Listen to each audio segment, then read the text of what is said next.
Hello everyone, I'm Want to Mess. Welcome to a new Raid Shadow Legends video. This week I'll be continuing my weekly Platinum Arena series, talking about how I did this week, what I did well, what I did wrong on my offense, defense, etc.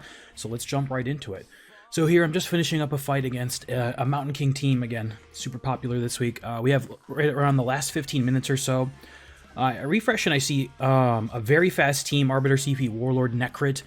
This team is very difficult to deal with. I kind of pause for a couple seconds thinking about whether or not I can hit it, and in the end I think better of it.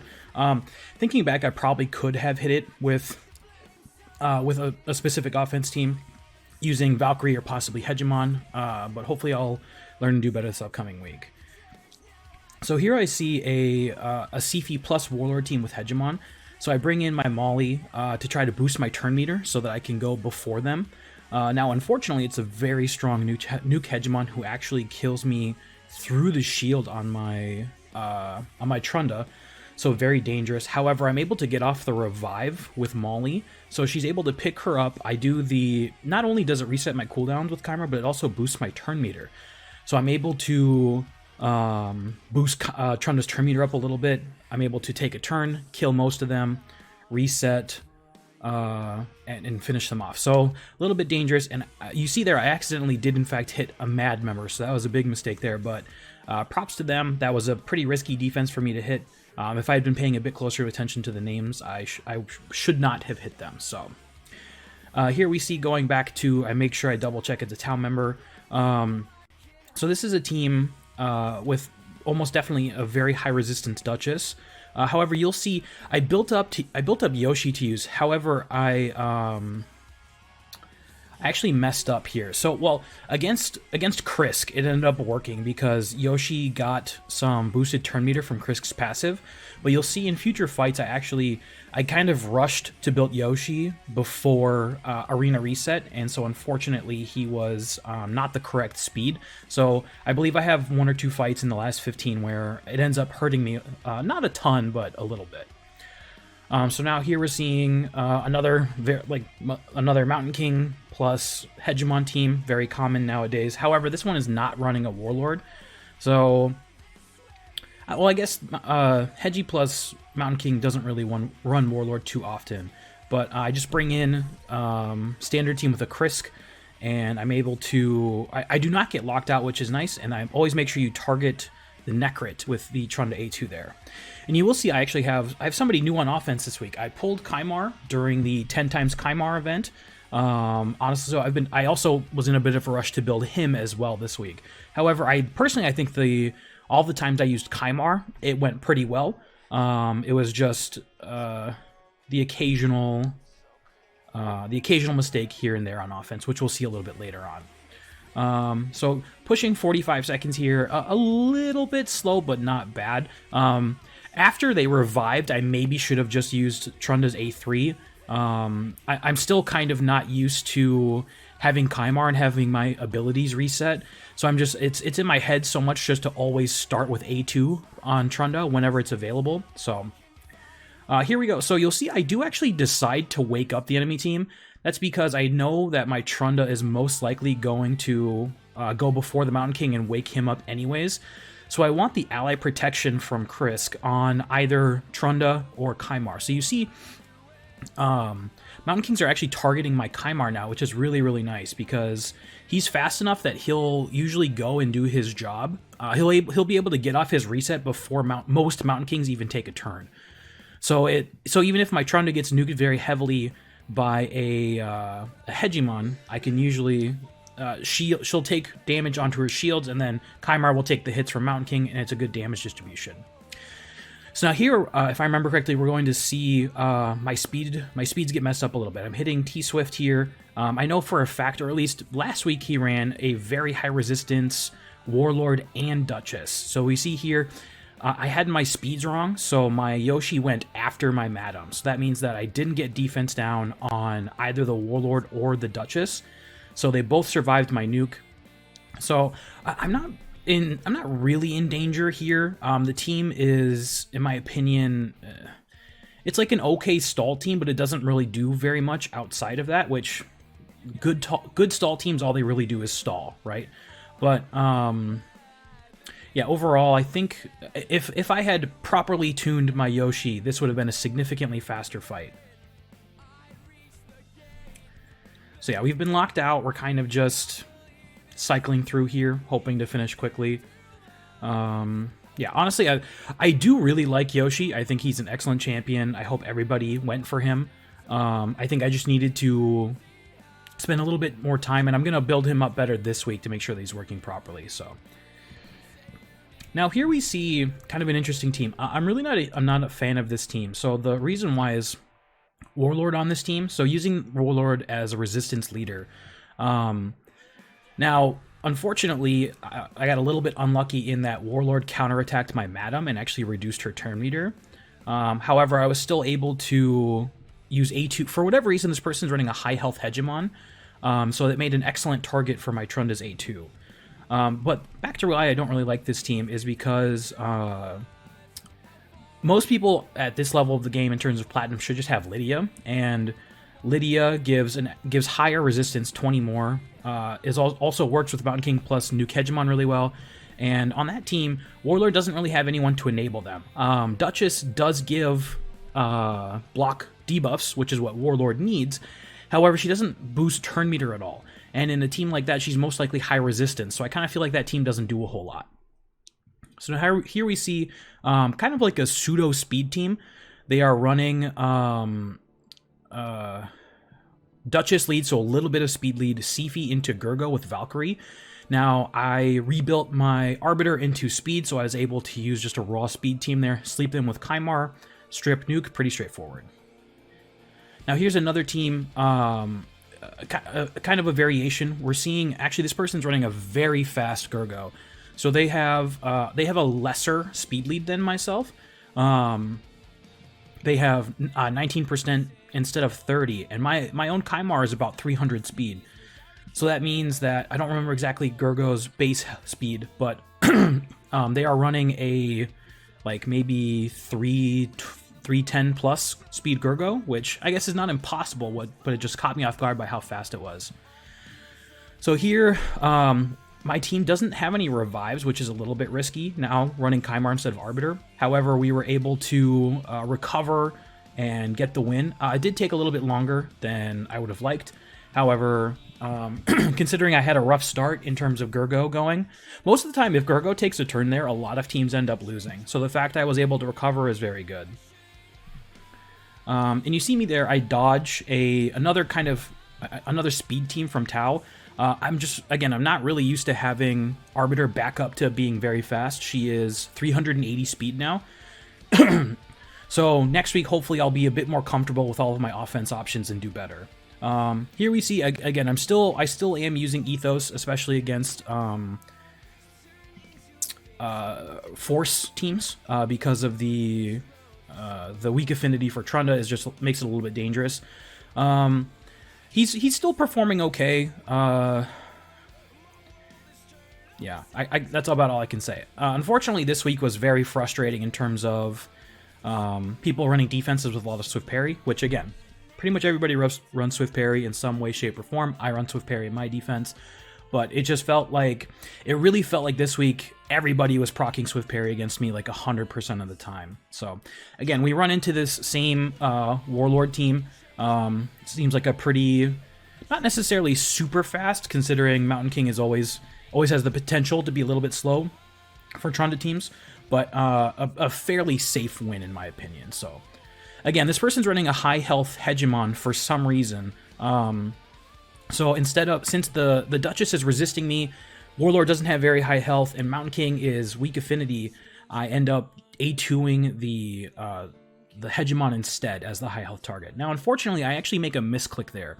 I misclick and use Trunda's A1 instead of her A3. So Duchess does proc Swift Parry, so it didn't end up wasting a ton of time for me, but it was still a mistake that could have led to more issues, but 37 seconds, not too bad. And now we see me taking advantage of somebody running a slower speed lead here with the Duchess. And again, this team just doesn't really do a whole lot in my opinion. However, it's triple, and I believe it's quad Swift Parry.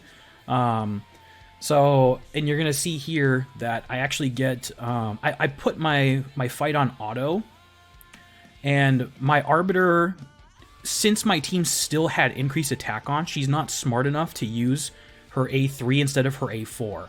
So what ends up happening is my Ethos actually gets slept. So if I had used the A3 instead of the A4 there, I'm pretty sure he would have taken a turn and I would not have suffered this loss. So I see it's going poorly. 40 seconds wasted with a loss in the last 5 minutes. It's really, really bad to lose there. However, I go back. I realized my mistake immediately. I go back in. I think I can still get the win pretty quickly. And we see here, so luckily only one Swift Parry proc, but we all know how this is going to go. So this time I do make the correct play and I take her off of auto.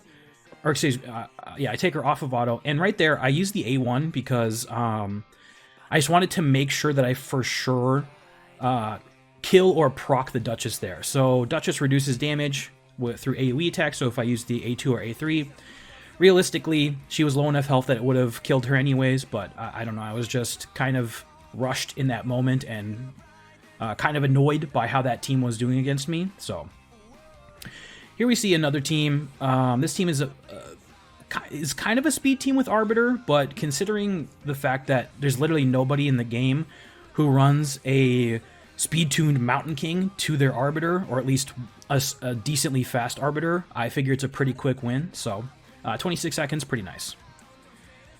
So now I refresh and I see that one of my clanmates is at plus 14 and someone from Tau is at plus 13. So I figure, hey, I should probably try to hit this person, probably try to reduce their points, help out somebody else in my clan to win.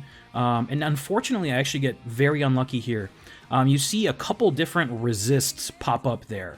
My Valkyrie is roughly 580 accuracy after her masteries, and that person is not running a resistance lead, and they are running a decently fast team. The chance that they have resistance high enough to actually like reliably resist me is very low. Again, they could possibly just have like insane god tier gear that I'm not aware of, but in my opinion, that was pretty darn unlucky.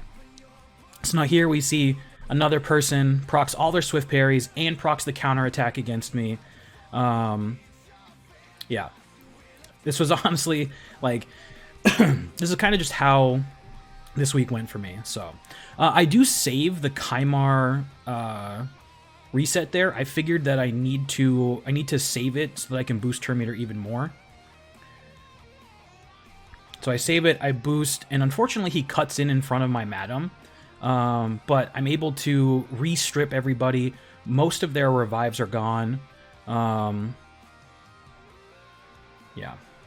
So, 48 seconds. Just getting real frustrated with all of the Swift Parry in the meta right now. So, unfortunately, those two offense losses really tanked my placing this week. But I think I still finished pretty strong. And so now I remember that this person is that really fast Gurgo. So I switch in, I put in Molly instead of Gurgo, or excuse me, Krisk as my shield set protector. It's pretty darn close. My Trunda very nearly dies there. So that was very risky. And once again, more Swift Parry. So luckily I do get a provoke off with my Molly on the Gurgo so that he doesn't go and try to kill Trunda, which would have been very bad for me. Now, admittedly, Molly does have a revive, but it would have taken a longer time for me to recover, etc. So now we see T-Swift here again. I believe I do hit him again, but so I bring in my Ethos now. So I was like thinking to myself, okay, I'll bring in Ethos and fix everything. But then I realized that I brought in my Immunity Madam because she's slower than my Yoshi, but I forgot that my Ethos is faster than my Immunity Madam. So just back-to-back mistakes using Yoshi this week. Hopefully I should have everything figured out and do better next week. It didn't make a massive difference because Ethos was able to... well, I guess actually that's not true at all. I just got locked out by Warlord, so it did make a pretty big difference. This should have been sub 30 seconds and it's ending up over 30. So yeah, hopefully I will, well, not hopefully, I will have Yoshi geared, ready to go properly next week. Should hopefully use him much more effectively. I think he is good with Siphi in a team like this for these slower, high resistance teams. 22 seconds left. I'm trying to just think of a team I can possibly get a win on. I see this team, and it was just the first one I saw that I thought I could possibly win against. However, I just realized unless I get super lucky against Mountain King, and unless there's literally no Swift Parry procs, I'm going to have a hard time killing this team. So I do my Trunda A3 here to try to do my best to get the win in quickly. However, I don't kill Duchess. She removes, with the Resurgent Mastery, she removes the defense down so I don't kill her. I weak hit the Mountain King. She procs Swift Parry here. Rotos got stunned, so it was just like, again, it's just excuses because most of this was my own fault for not having builds properly done. But it just felt like the game was kind of against me this week in terms of Swift Parry procs and kind of luck going against me a little bit. But I still finish decently. I don't want, I guess, spoil it before I check the rewards. So you'll see I check it right away. I do finish 22nd this week. It's pretty close to top 20, but in my opinion, for myself, for what standard I put myself at, outside of top 20 is usually, I wouldn't say a failure, but it's definitely not a good week for me. So I checked the defense log. Once again, I feel like my defense holds up pretty well. I get a couple of wins, but then when I'm looking at the teams that beat me, there is a small handful of, there's this one Tau member right there that I kind of hover over that was spamming me. However, that was 15 minutes ago before reset, so they didn't continue to spam me, which is a good thing. Most of the teams that are beating me, I feel like, are definitely going to be slow, or at least the ones that are closer to reset time where people are being a bit more careful with their offense. So I felt like, honestly, my defense did well this week, is still doing well, so I will probably continue to use the same thing or something different. Obviously, every single week I'm getting new glyphs and trying to upgrade it, make it faster, better, etc. But overall, pretty happy with how my defense did this week. Okay, everybody, I just wanted to say thank you for watching this video. Once again, I appreciate people who have been watching my Arena Reset videos every single week. I do plan to create more Arena videos in the near future. I am working on a resistance tuning video. I get a lot of questions about that whenever I stream. Once again, if you could please like, comment, subscribe, etc., all that YouTube stuff, I would really appreciate it. Keeps on motivating me to keep on doing YouTube videos and keep getting better at the game and doing more content, etc. So hopefully I will see you soon for a new video. Peace.